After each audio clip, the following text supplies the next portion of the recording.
नमस्कार। आज हम जरा गहराई से बात करने वाले हैं गन्ने की फसल के बारे में। मतलब वो कौन से कीड़े और बीमारियां हैं जो अक्सर परेशान करती हैं और उपज कम कर देती हैं।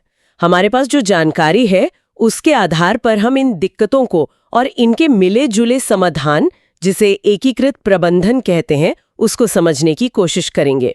कुछ खास कीट जैसे कि तना भेदक और पायरिला और बीमारियां जैसे लाल सड़न और कंडुआ, इन पे हमारा फोकस रहेगा। तो चलिए शुरुआत करते हैं अगेती तना भेदक से। ये कीट फसल के बिल्कुल शुरुआती दौर में, मतलब पहले 1 से 3 महीनों में ही आ जाता है। इसकी सबसे जानी पहचानी निशानी है डेड हार्ट, मतलब पौधे की जो बीच वाली पत्ती है वो सूख जाती है और अगर उसे खींचो तो बड़े आसानी से बाहर आ जाती है। हाँ, और ये सुनने में शायद छोटा लगे, पर इसका असर सीधा कल्लों पर पड़ता है। कल्ले कम बनेंगे तो जाहिर है गन्ने भी कम लगेंगे। उपज में आप मान के चलिए 10 से 20% तक का नुकसान हो सकता है इससे। अच्छा खासा नुकसान है ये तो इसके नियंत्रण के लिए क्या तरीके हैं? देखिए, एक तो को 0238 जैसे कुछ किस्में हैं जो इसके प्रति थोड़ी सहनशील हैं, और दूसरा पंक्तियों के बीच में पलवार बिछाना, जिसे ट्रैश मल्चिंग कहते हैं, वो भी मदद करता है। और अगर जरूरत पड़े तो फिर बुआई के करीब 30-35 दिन बाद क्लोरोपाइरिफॉस जैसे कीटनाशक का इस्तेमाल, लेकिन वो जरूरत पड़ने पर ही। असल में ये शुरुआती हमला इसलिए ज्यादा गंभीर है क्योंकि ये पौधे की नींव यानी कल्लों की संख्या को ही कम कर देता है। और यहां सिर्फ दवा छिड़कना काफी नहीं है। जैसा आपने कहा, एकीकृत प्रबंधन, मतलब खेती का तरीका, मैकेनिकल उपाय और जरूरत पड़ने पर रासायनिक उपाय, इन सब का सही तालमेल बिठाना जरूरी है। बिल्कुल, यानी शुरुआत से ही ध्यान देना होगा। अच्छा, इसके बाद आता है चोटी भेदक। ये फसल में थोड़ा बाद में आता है, करीब 4-5 महीने के बाद। इसका लक्षण भी अलग है। इसमें पौधे के ऊपर की पत्तियां अजीब तरह से गुच्छे जैसी बन जाती हैं, जिसे बंच टॉप कहते हैं। हाँ, वो पंखे जैसा दिखने लगता है ऊपर से। सही। और इससे गन्ने की लंबाई नहीं बढ़ पाती और रस की मात्रा भी कम हो जाती है। इसमें नुकसान भी थोड़ा ज्यादा बताया गया है, करीब 15 से 25% तक। हाँ, क्योंकि ये फसल की बाद की अवस्था में आता है ना, तो इसका सीधा असर चीनी की रिकवरी पर पड़ता है। नियंत्रण के लिए यहाँ भी को 86032 जैसी किस्में हैं, और जो प्रभावित चोटियां हैं उन्हें काट कर निकाल देना एक तरीका है। और स्प्रे की बात करें तो क्विनाल्फॉस का नाम आता है, पर यहाँ निगरानी बहुत जरूरी हो जाती है, खासकर जुलाई से अक्टूबर के बीच, जब पत्तियों के नीचे इसके अंडे दिख सकते हैं। अच्छा, मतलब चीनी मिलों के लिए ये ज्यादा चिंता की बात हो सकती है। हाँ। अब आते हैं पायरिला पर। ये भी एक आम कीट है।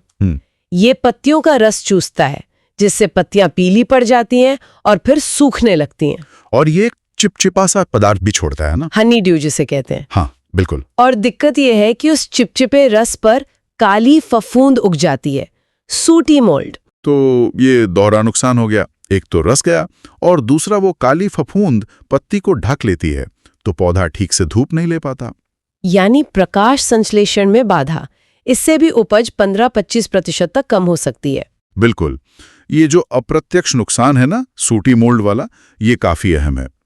पायरिला के नियंत्रण की एक अच्छी बात यह है कि इसका एक प्राकृतिक शत्रु, एक मित्र कीट है, एपिरिकेनिया मेलाल्यूका।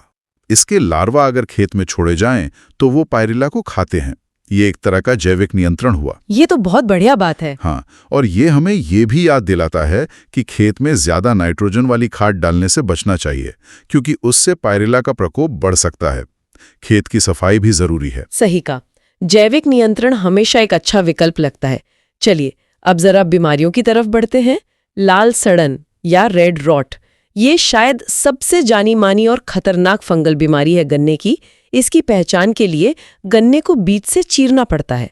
अंदर का गूदा लाल रंग का दिखता है, जिसमें कहीं कहीं सफेद धब्बे भी हो सकते हैं। और एक अजीब सी सड़ी हुई गंध भी आती है। हाँ, वो भी एक पहचान है।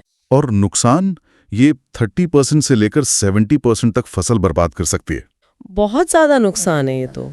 हाँ, तो इसके लिए भी को 2380 जैसी प्रतिरोधी किस्में लगाना पहला कदम है। और जो भी गन्ने संक्रमित दिखें उन्हें खेत से निकालकर नष्ट करना बहुत जरूरी है, ताकि ये फैले नहीं।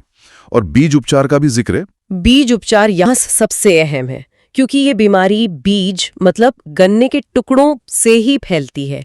अगर आपने संक्रमित बीज लगा दिया तो बीमारी खेत में आ ही जाएगी।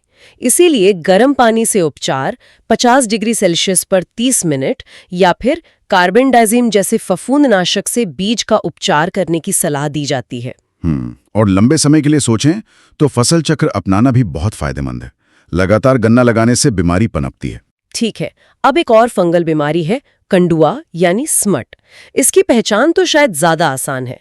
गन्ने की चोटी से एक काले पाउडर वाली चाबुक जैसी चीज निकलती है। हाँ, वो बिल्कुल काली चाबुक जैसी दिखती है। इससे पौधे बौने रह जाते हैं और उपज 20 से 50% तक कम हो सकती है। यहाँ भी नियंत्रण के लिए को 86032, को 0238 जैसी किस्में मदद करती हैं। और जैसे लाल सड़न में था, वैसे ही यहाँ भी संक्रमित पौधों को सावधानी से निकालकर जला देना चाहिए ताकि वो काले स्पोर्स फैले नहीं। बीज उपचार इसमें भी कारगर है। हाँ, बीज उपचार यहाँ भी जरूरी है, गर्म पानी या फफूंदनाशक से। लेकिन कंडुआ के बारे में एक खास बात ध्यान रखनी चाहिए, वो ये कि एक बार वो काली चाबुक दिखने लग जाए, उसके बाद खेत में स्प्रे करने से ज्यादा फायदा नहीं होता। अच्छा। हाँ, मतलब इसमें रोकथाम ही सबसे जरूरी है। स्वस्थ बीज लें, प्रतिरोधी किस्म चुनें और जैसे ही कोई पौधा दिखे उसे हटा दें। बाद में नियंत्रण मुश्किल है। समझ गए। अच्छा, एक और रोग का नाम आता है घासी प्ररोह रोग या GSD। इसे भी फटाफट देख लेते हैं। ये फाइटोप्लाज्मा नाम के सूक्ष्म जीव से होता है और कीड़ों से फैलता है, जैसे एफिड्स या लीफ हॉपर्स। हाँ, ये वायरल या फंगल नहीं है, ये अलग चीज है। इसमें लक्षण बड़े अजीब होते हैं पौधे के। नीचे से घास की तरह पतले पतले पीले रंग के बहुत सारे कल्ले निकलने लगते हैं, गुच्छा सा बन जाता है। और ऐसे पौधों में गन्ना बनता ही नहीं है, मतलब पूरी तरह से नुकसान। बिल्कुल कोई उपज नहीं मिलती। नियंत्रण के लिए फिर वही बातें हैं, रोग मुक्त बीज इस्तेमाल करें, संक्रमित पौधा दिखे तो तुरंत उखाड़ दें। और क्योंकि ये कीड़ों से फैलता है तो उन कीड़ों वेक्टर को नियंत्रित करना भी जरूरी है। हाँ, GSD के मामले में तो ये वेक्टर कंट्रोल ही सबसे अहम है।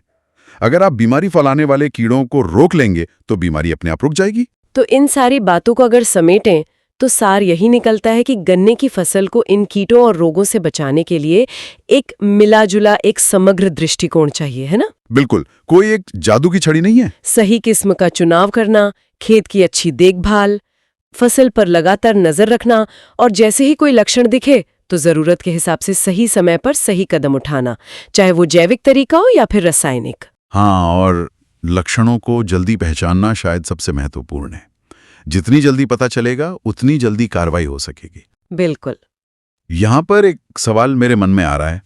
हमने ये सब अलग अलग कीटों और बीमारियों की बात की, पर क्या ऐसा भी होता है कि खेत में एक समस्या पौधे को इतना कमजोर कर देती है कि वो दूसरी समस्या का ज्यादा आसानी से शिकार हो जाता है? जैसे मान लीजिए पायरिला ने पौधे का रस चूसकर उसे कमजोर कर दिया, तो क्या उसमें लाल सड़न लगने का खतरा बढ़ जाएगा? मतलब पौधे की अपनी सेहत और इन अलग अलग दबावों के बीच का जो रिश्ता है, उस पर भी शायद सोचने की जरूरत है।